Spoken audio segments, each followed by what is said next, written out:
একটাই দাবিতে, সেটা হচ্ছে আমার ভাই হাফিজকে হত্যা নৃশংসভাবে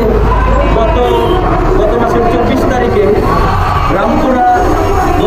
জাহাজ বিল্ডিং, ওইখানে জাহাজ বিল্ডিং সংলগ্ন